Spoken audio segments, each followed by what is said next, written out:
Welcome everyone, this is मन्नत official YouTube channel. तो मन्नत ऑफिशियल यूट्यूब चैनल पे हम आपकी आज बात करेंगे निडर का जो एडवर्टाइजमेंट रिसेंटली वीडियोस हमने आपको बताई, जो न्यूज़पेपर में द ट्रिब्यून में हमको कटिंग मिली। उसमें जितनी भी नॉन टीचिंग पोस्ट थी उनका डिटेल्ड नोटिफिकेशन टेलीग्राम चैनल पे अवेलेबल है। जैसे ही वो आया, एक साथी ने हमें कमेंट किया। कमेंट क्या किया एक्चुअल में, टेलीग्राम पे हमें फ़ाइल भी भेजी। तो उसी दिन 11th को जैसे ही ऑनलाइन एप्लीकेशन अवेलेबल होने थे, तो इवनिंग टाइम में 11 को ही आपका नोटिफिकेशन अवेलेबल हो चुका था। अभी देखो आपने करना क्या है, जो साथी नोटिफिकेशन को नेटर की साइट पे रीड कर चुके हैं या हमारे टेलीग्राम के थ्रू रीड कर चुके हैं, उसके बाद कुछ मन में डाउट रह जाता है आपका, फीस से लेके, एग्ज़ाम प्रोसीजर से लेके, लैंग्वेज से लेके, पैटर्न से लेके, या जो भी आपके दिमाग में चलता है, अब हम आपको डिटेल्ड डिस्कशन करेंगे उसके बारे में, नोटिफिकेशन के बारे में। बट वो हम शॉर्ट फॉर्म में आपको दिखाएंगे, वो ही चीज़ें जो किसी एक कैंडिडेट के काम की चीज़ें होती हैं। पूरा नोटिफिकेशन रीड करना है तो आप टेलीग्राम चैनल पे जाओ, वहाँ से रीड कर लो हमारे, या नेटर चंडीगढ़ की साइट पे जाओ, जॉब सेक्शन में आपको देखने को इजीली मिल जाता है। ठीक है, तो अभी आपको क्या करना क्या है, अगर फर्स्ट टाइम व्यूअर है कोई हमारे चैनल का, तो प्लीज़ चैनल को सब्सक्राइब कर लो। बाकी हमारे चैनल पे ऑलरेडी जो मेंबर्स हैं, तो चलो स्टार्ट करते हैं ये। तो साथियों, यहाँ पे आपको डिटेल्ड डिस्कशन देखने को मिलेगा। आई होप कि कोई ऐसा डाउट नहीं रहेगा जो आपके माइंड में बचेगा। इनकेस फिर भी आपके माइंड में कोई ऐसा डाउट रह जाता है, तो आपको क्या करना है, कमेंट बॉक्स में कमेंट करके हमें ज़रूर पूछना है। ठीक है, आपको क्या करना है, कमेंट बॉक्स में जाना है और वहाँ पे अपनी कमेंट को पोस्ट कर देना है। प्लीज़ आप अपने क्वेश्चन रेज करोगे और उसका आंसर देने की कोशिश हम करेंगे। ठीक है साथियों, चलो देखो क्या है, यहाँ पे हम आपको बताएंगे complete detail of various non teaching post, उसके ऑनलाइन एप्लीकेशन से रिलेटेड भी हम बातें इसमें ज़रूर करेंगे। ठीक है, तो ऑनलाइन एप्लीकेशन ऑलरेडी आपका 11/3 से शुरू हो चुका है, 11 मार्च से। तो जो भी पॉइंट्स हैं हम डिस्कस करेंगे इसमें। तो चलो बताता हूँ आपको। देखो साथियों, क्या है, जितने भी इसमें पोस्टें हैं, यहाँ पे आपको लेवल शो किया हुआ है। ये लेवल क्या है, ये पे मैट्रिक्स के हिसाब से है। ठीक है, पे मैट्रिक्स, अभी आपको पता है ना, 7th CPC मिलता है, 7th पे कमीशन मिलता है जो हमें। ठीक है, 7th पे कमीशन, तो उसके हिसाब से लेवल 7 की पोस्ट हो जाती है आपकी अकाउंट ऑफिसर की। नेक्स्ट पोस्ट है आपकी सेक्शन ऑफिसर की, जो लेवल 6 की पोस्ट है। पर्सनल असिस्टेंट है, ये भी आपका लेवल 6 है। स्टेट असिस्टेंट है, ये आपका लेवल 5 में आता है। असिस्टेंट सेक्शन ऑफिसर आपका लेवल 5 में आता है। सीनियर सेक्रेटेरिएट असिस्टेंट आपका लेवल 4 में आता है। तो देखो क्या है, ये टोटल जो आपको 6 टाइप की पोस्ट देखने को मिल जाती है नेटर की साइट पे।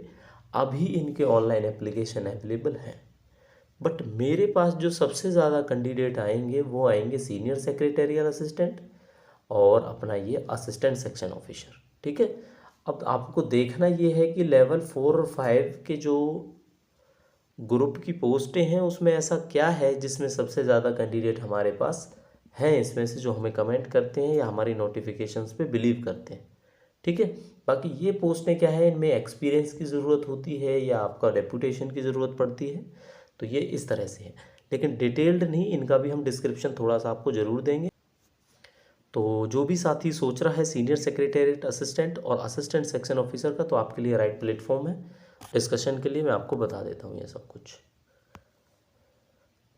लास्ट डेट जो एप्लीकेशन की है 18 अप्रैल है।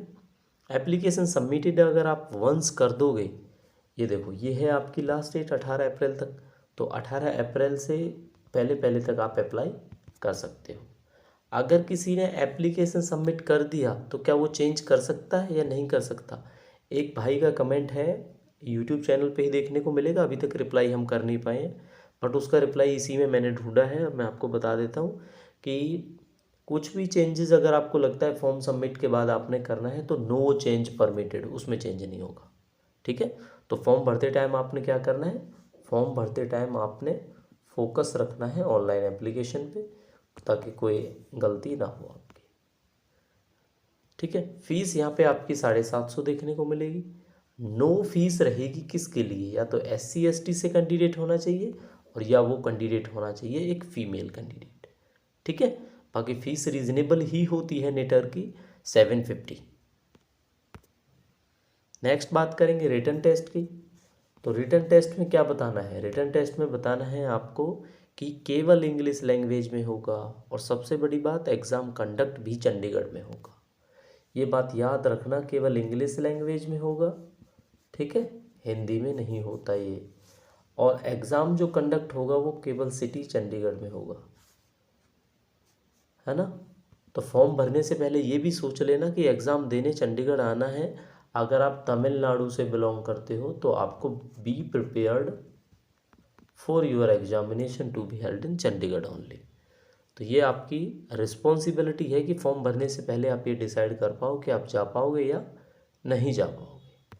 चलो नेक्स्ट बताता हूँ आपको। अभी यहाँ पे क्वालिफ़िकेशंस की बात करेंगे। आपकी क्वालिफ़िकेशन आपको क्या क्या रिक्वायर्ड होगी।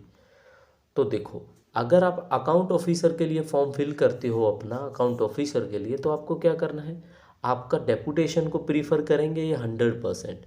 अगर डेपुटेशन क्या होता है आपका फेल हो जाता है, कोई नहीं आता डेपुटेशन से, तो फिर जो डायरेक्ट रिक्रूटमेंट वाले बंदे हैं उनमें से रखा जाएगा। ठीक है, बट पहले किसको प्रीफर करेंगे, डेपुटेशन को।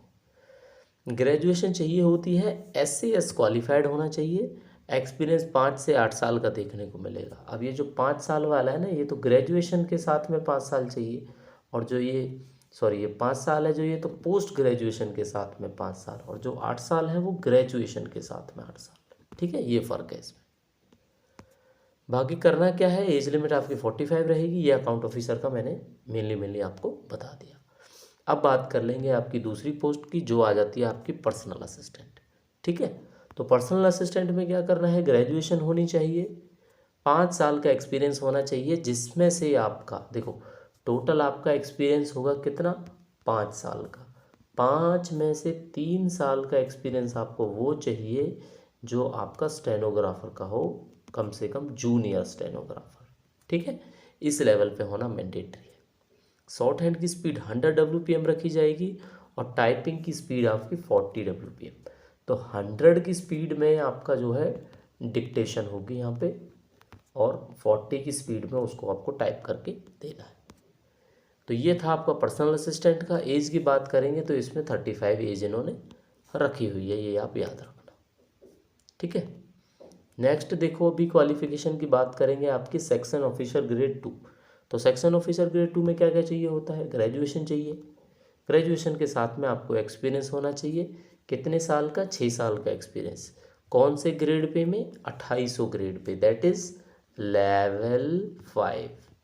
यानी लेवल 5 का कम से कम आपको एक्सपीरियंस होना चाहिए 6 साल का, तब आप सेक्शन ऑफिसर ग्रेड 2 के लिए अप्लाई कर सकते हो। एज की बात करेंगे तो एज इसमें 40 ईयर्स रखी गई है। ठीक है, कितनी रखी गई है, 40 ईयर्स, 40 साल तक आप कर सकते हो। अच्छा साथियों, एक चीज़ का ध्यान रखना, जो मैं आपको एज बता रहा हूँ ना, ये एज क्या है आपकी, ये डायरेक्ट रिक्रूटमेंट के लिए एज रखी गई है। ठीक है, अगर कोई कैंडिडेट SC/ST उस हिसाब से बिलोंग करता है तो उसको as per rule age relaxation ज़रूर मिलेगा। थर्ड पोस्ट है आपकी जिसकी हम बात करेंगे, वो है स्टेट असिस्टेंट। तो स्टेट असिस्टेंट में क्या करना है, 3 ईयर का डिप्लोमा होना चाहिए सिविल इंजीनियरिंग का, with minimum 55% mark. 55% mark minimum होने चाहिए, और 3 साल का एक्सपीरियंस आपको चाहिए, किस में, बिल्डिंग वर्क्स में। मेंटेनेंस ऑफ बिल्डिंग वर्क्स में 3 साल का एक्सपीरियंस, 3 साल का डिप्लोमा आपको स्टेट असिस्टेंट के लिए चाहिए होगा। एज इसमें भी 35 रखी गई है। ठीक है, तो एज क्या होगी इसमें, 35। नेक्स्ट पोस्ट आपकी आ जाती है असिस्टेंट सेक्शन ऑफिसर। अब देखो, ये ध्यान रखने वाली चीज़ है, ये मैंने आपको पहले ही बताया, ASO और स्टेनोग्राफर के ज़्यादा कैंडिडेट, सीनियर सेक्रेटेरिएट असिस्टेंट के कैंडिडेट क्यों हमारे पास ज़्यादा रहेंगे, बिकॉज इसमें वो चीज़ चाहिए जो ईजीली हर बच्चे के पास होती है, ग्रेजुएशन। ठीक है, कोई एक्सपीरियंस की रिक्वायरमेंट नहीं है, एज भी सफिशेंट है, एज का भी ऐसा कोई मैटर नहीं करता आपका। तो असिस्टेंट सेक्शन ऑफिसर की बात करेंगे, ASO बोलते हैं, सब बड़े अच्छे से जानते हैं इस पोस्ट के बारे में। तो बैचलर डिग्री चाहिए होती है किसी भी डिसिप्लिन में हो आपके पास। एज इसमें जो चाहिएगी वो आपकी 35 ईयर्स एज होगी। कितनी होगी? 35 ईयर्स। नेक्स्ट क्या देखना है? अच्छा, ये दो ही क्राइटेरिया है। एक्सपीरियंस की कोई ज़रूरत नहीं है। अगर कोई बोले एक्सपीरियंस चाहिए सर तो नहीं चाहिए। कोई कह दे कि आपको फर्दर कोई और एक्सपीरियंस या कोई क्वालिफिकेशंस की रिक्वायरमेंट है तो वो नहीं है। ठीक है, तो नेक्स्ट बता देता हूँ आपकी मोस्ट अवेटेड, जिसके बारे में बात कर लेते हैं, सीनियर सेक्रेटेरिएट असिस्टेंट। साथियों इसी को यूडीसी बोला जाता है। मैंने कई बार हैशटैग भी यूज़ किया होगा यूडीसी। ठीक है, इसी के लिए किया हो तो यूडीसी बोलते हैं, सीनियर सेक्रेटेरिएट असिस्टेंट। पहले जो पेपर हुआ था वो जूनियर सेक्रेटेरियल लिखा हुआ था, सेक्रेटेरिएट एक ही बात होती है। ठीक है, जेएसए का एग्ज़ाम हो चुका है। जेएसए का एग्ज़ाम आप देखना चाहोगे यूट्यूब पे अवेलेबल भी है। बाकी इसी तरह से डिटेल्ड हम उसका सॉल्यूशन लेके आएंगे ताकि आपके यूडीसी में प्रिपरेशन में वो आपकी हेल्प करेगा। ठीक है, इस बार हम डिटेल्ड आंसर सीट के साथ में आपसे बात करेंगे, तो तब तक आप वो देख सकते हो। डिटेल्ड जब आएगा तो आपको हम इंटीमेट कर देंगे। तो सीनियर सेक्रेटरी असिस्टेंट में आपको सेम चाहिए, बैचलर डिग्री चाहिए और 35 साल की एज आपकी मैक्सिमम रखी गई है और बैचलर डिग्री रखी गई है। तो एएसओ और आपका एसएसए इन दोनों में क्या है, क्वालिफिकेशन एक ही चाहिए। तो अब सबसे बड़ा सवाल ये आता है, वो मैं आपको बाद में बताऊंगा, वीडियो देखनी पड़ेगी आपको लास्ट तक, कि सर एएसओ और एसएसए क्या दो फॉर्म हम फिल कर सकते हैं? जवाब दूंगा 100% सोफिस्टिकेटेड आपको जवाब मिलेगा इसका, कर सकते हैं या नहीं कर सकते। ठीक है, क्योंकि ऐसा भी हो सकता है कि एग्ज़ाम क्लैश ना कर जाए दोनों का, ये भी याद रखने वाली बात है। ठीक है, दूसरी चीज़ ये है, अगर दो पोस्ट आपने अप्लाई करनी है तो क्या एक ही फॉर्म में दो हो जाएंगे अप्लाई या दो फॉर्म अलग भरने पड़ेंगे? ठीक है, तो इसके लिए ज़्यादा टाइम नहीं लगेगा, आप 2 से 4 मिनट वेट करो, तब तक वीडियो का और डिस्क्रिप्शन है वो आप वो अच्छे से देखो। ठीक है, और भी काम की चीज़ें हैं, सिलेबस क्या है, पैटर्न क्या है, एग्ज़ाम के बारे में, वो मैं सब आपको आगे बताने वाला हूँ। तो नेक्स्ट अब बातें करेंगे आपके रिटन एग्ज़ाम की डिटेल्स के बारे में। तो रिटन एग्ज़ाम की डिटेल में साथियों 100 मार्क्स का आपका पेपर होगा। ठीक है, 2 घंटे का ड्यूरेशन रहेगा, 40 मार्क्स आपके मिनिमम क्वालिफाइंग मार्क्स रहेंगे, नेगेटिव मार्किंग आपकी 1/4 रहेगी, दैट इज़ 0.25। अच्छा, अब ये चीज़ें बताइए मैंने, अब इसको मैं आपको समझा देता हूँ। 100 मार्क्स का पेपर, 2 घंटे, दैट इज़ 120 मिनट्स। ठीक है, आपको 120 मिनट्स मिल जाएंगे। 40 मार्क्स आपका मिनिमम क्वालिफाइंग मार्क्स रखा गया है, 40। ठीक है, यानी 100 में से आपको 40 तो लाने ही लाने हैं, कोई भी कैटेगरी हो कुछ भी हो, क्योंकि 40 से कम में कंसीडर नहीं करेंगे। नेगेटिव मार्किंग आपकी 1/4 रखी गई है, यानी कि 0.25, जैसा आपके एमटीएस के एग्ज़ाम में देखने को मिली और इससे पहले जेएसए के एग्ज़ाम में भी सेम ही प्रोसीजर था। तो ये रिटन एग्ज़ाम की डिटेल है जो हमने आपके साथ डिस्कस की। अब बात करेंगे साथियों आपके एग्ज़ाम पैटर्न की। ठीक है, अब ये भी सोच रहे होंगे बच्चे की पेपर में क्या आएगा, वो तो बता दो हमें, 60% कितना, 40% क्या, 20% क्या। तो ये सारी चीज़ें हम इसमें डिस्कस करेंगे। अकाउंट ऑफिसर के लिए देख लो क्या होगा, पोस्ट स्पेसिफिक 60 नंबर का जो इनके अकाउंट से, रीजनिंग मैथ 10 नंबर का और कंप्यूटर आपका 20 मार्क्स का। ठीक है, और 10 मार्क्स की आपको इंग्लिश देखने को मिलेगी। ये आपका सिलेबस था अकाउंट ऑफिसर का।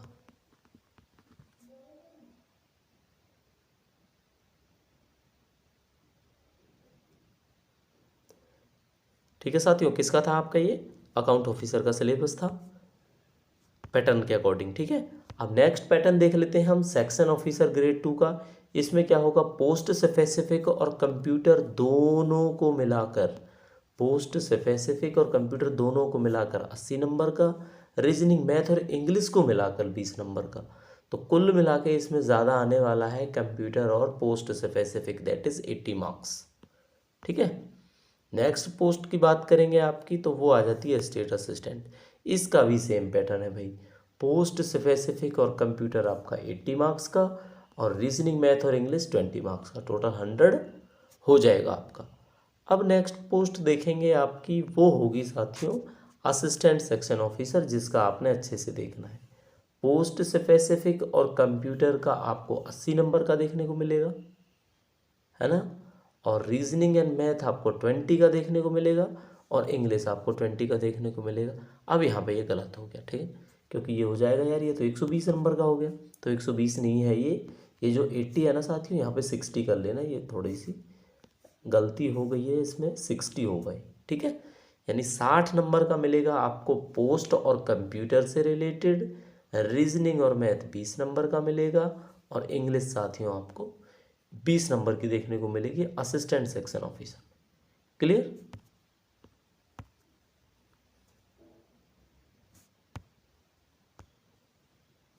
ये बात करेंगे आपकी सीनियर सेक्रेटेरिएट असिस्टेंट के बारे में हम। इसमें क्या है, पोस्ट स्पेसिफिक और कंप्यूटर आपको 60 नंबर का, रीजनिंग और मैथ आपको 20 नंबर का, इंग्लिश और हिंदी आपको 20 नंबर का। अब इसमें क्या है, इसमें आपको ऑप्ट करनी पड़ेगी ये चीज़, ठीक है। क्या करना पड़ेगा, ऑप्ट करना पड़ेगा कि भाई इंग्लिश लेनी है या हिंदी। ये जो भी कैंडिडेट ने फॉर्म फिल किया है वो मुझे कमेंट करके ज़रूर बताइए कि ऐसा पूछा गया था फॉर्म कि ऑप्ट करेंगे या नहीं करेंगे, ठीक है। ये बता देना मुझे ज़रूर जिसने ये फॉर्म भरा है सीनियर सेक्रेटेरियल असिस्टेंट का। बाकी मैं आपको क्लेरिफाई करके बता ही दूंगा ये चीज़ें। हो गया आपका क्लियर। अब बात आ जाती है डॉक्यूमेंट वेरिफिकेशन की। किसकी आ जाती है बात आपकी, अब आ जाती है डॉक्यूमेंट वेरिफिकेशन की। तो देखो क्या है, 115 के रेशो में इन्होंने बुलाना है। 115, मान लो कहीं पे 7 पोस्ट है आपकी, ठीक है। कितनी पोस्ट है, 7, तो 750 का कितना हो गया, 105। अगर कैंडिडेट क्वालिफाई करते हैं 105, एक सोचो 100 ही करते हैं तो 100 को बुलाएंगे, फिर 105 नहीं बुलाएंगे। 40 से ज़्यादा नंबर होना ये आपकी कंडीशन ज़रूर रहेगी। उसके बाद मिनिमम जो रेशो है 115 का रेशो रखा जाएगा। अच्छा, स्किल टेस्ट में क्या करेंगे, अच्छा स्किल टेस्ट में क्या करेंगे, स्किल टेस्ट में आपका होगा 50 मार्क्स का, जिसमें से 20 आपके क्वालिफाइंग मार्क्स रहेंगे, ठीक है। क्या होगा आपका 50 मार्क्स रहेगा जिसमें से 20 आपके क्या रहेंगे, क्वालिफाइंग मार्क्स रहेंगे। क्लियर। चलो तो साथियों बात कर लेते हैं अब आपको अप्लाई कैसे करना है। तो उसके लिए क्या करोगे, आपको डिस्क्रिप्शन में लिंक मिल जाएगा, लिंक पे आप क्लिक करोगे। लिंक पे क्लिक करने के बाद आपको कुछ इस तरह का इंटरफेस देखने को मिलेगा, ठीक है। इस तरह का इंटरफेस मिलेगा जिसमें असिस्टेंट प्रोफेसर के फॉर्म भी अप्लाई कर सकते हैं और नॉन टीचिंग पोस्ट के भी। तो हमें क्या करना है, हमें नॉन टीचिंग पोस्ट पे क्लिक करना है। नॉन टीचिंग पोस्ट पे क्लिक करने के बाद क्या होगा, ये इंटरफेस आपके सामने होगा जिसपे यहाँ पे आपका मेंशन होगा लॉगिन आईडी और यहाँ पे होगा पासवर्ड। उससे पहले आपको क्या करना है, न्यू रजिस्ट्रेशन करना है। क्या करना है आपने, न्यू रजिस्ट्रेशन, ठीक है। अब एक चीज़ बताऊंगा जो मैंने आपको शुरू में डिस्कस करने के लिए बोला था